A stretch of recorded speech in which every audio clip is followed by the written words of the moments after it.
Auckland City. This Queen City of New Zealand has grown here like a mushroom to become New Zealand's biggest. Before the city was here, there was a fishing village on the shores of the Waitemata Harbour. Auckland's most expensive real estate lies on that land, which belonged to the Ngāti Whātua people of Ōrākei. How this came about is a matter of national shame. Land sales pre-1865 have been recognised by the Crown as being acts of theft, and therefore are not going to be disputed by the Crown when it comes to actually dealing with compensation, reparation and those sorts of things. In 1977, the Ōrākei people occupied Bastion Point, triggering a massive confrontation with government and police. This was to shock the country and change race relations in New Zealand forever. At the centre of the storm, one man, Joe Hawke. We have stood up against the might of the Crown, and we're not big men, but let them come and try and evict us off here. We'll have so many people on Bastion Point. We want that flag to fly. We want this house to stand, because this is the basis of our pleas. Give our land back. Ngāti Whātua have been told often enough why they lost their land. In official findings, the winds of change, the growth of Auckland, native inexperience have all been blamed. These things Ngāti Whātua have been told, but they are not the tales of Ngāti Whātua. It is time to hear the Ngāti Whātua side of the story, to listen and to understand.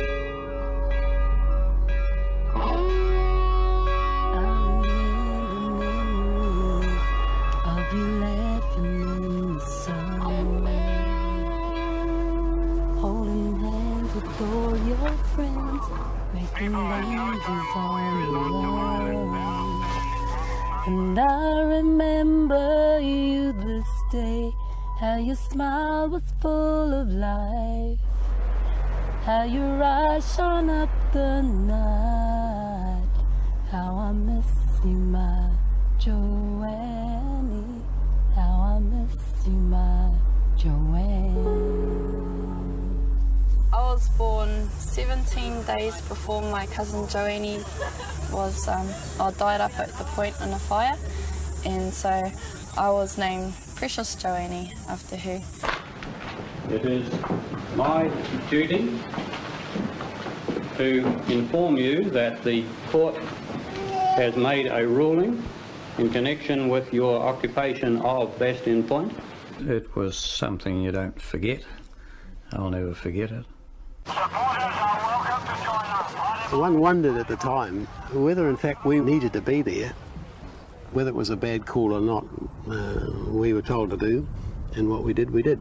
Yeah, it still infuriates me, especially when my mum was born, all they were left with was the urupa, and they owned the whole of Auckland, and all they were left with was an urupa.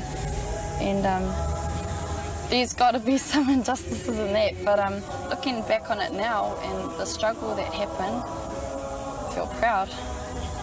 Yeah, and because of that I wanted to, you know, get out there and do something. I thought by going to law school I could change the world.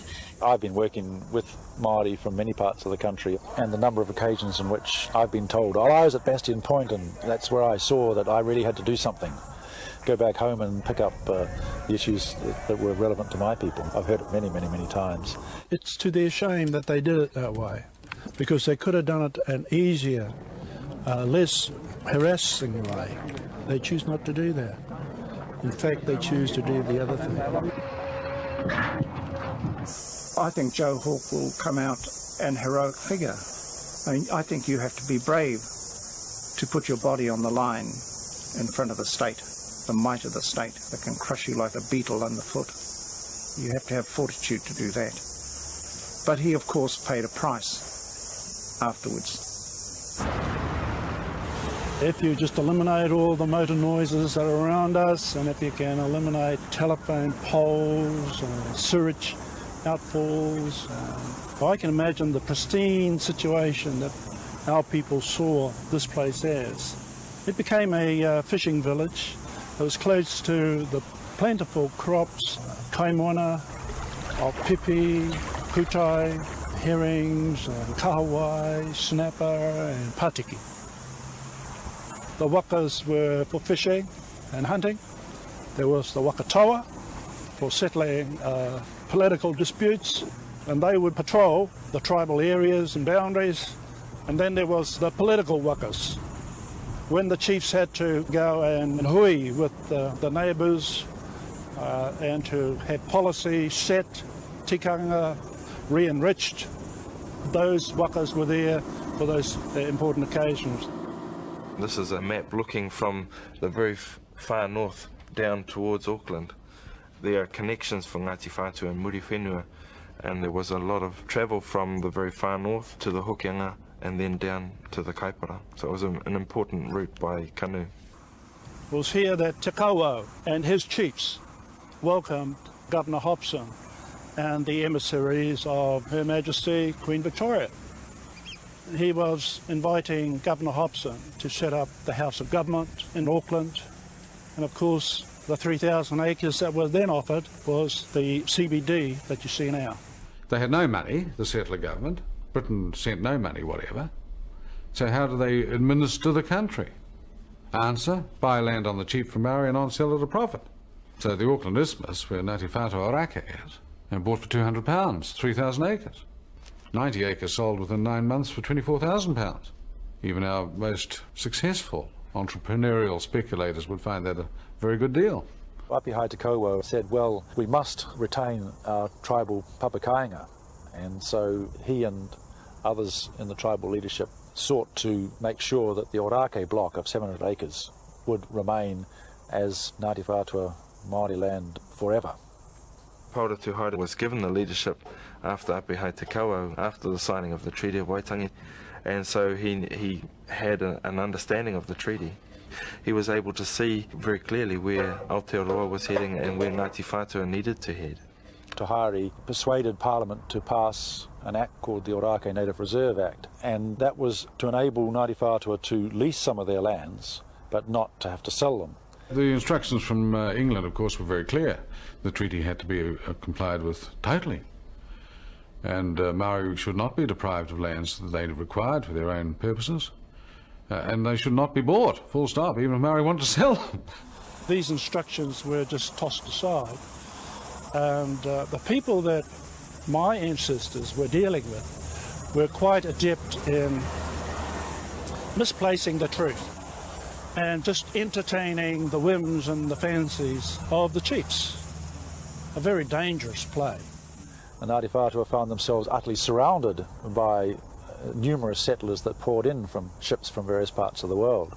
As the town spread outwards, here was 700 acres of apparently empty land and people just living at Okahu Bay there on the marae on the flat, which is now, of course, the Ōrākei domain. A beautiful setting, sheltered from the southerly winds, facing the sea, and that was a papakainga. It was a sacred ground.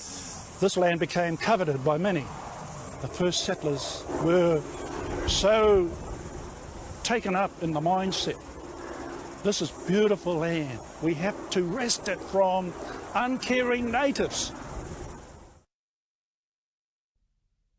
There was a fear late last century that the Russian Navy was going to invade New Zealand. God knows why they were going to do that, but anyway, that was the fear, and that's when the first lot of land was taken.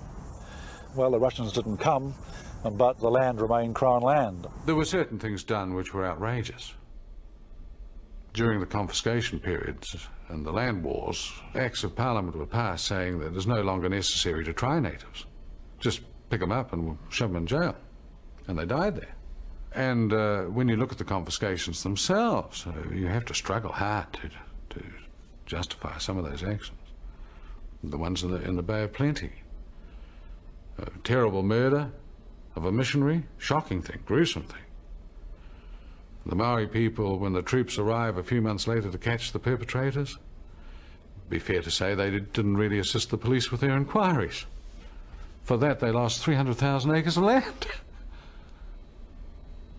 How can you justify that?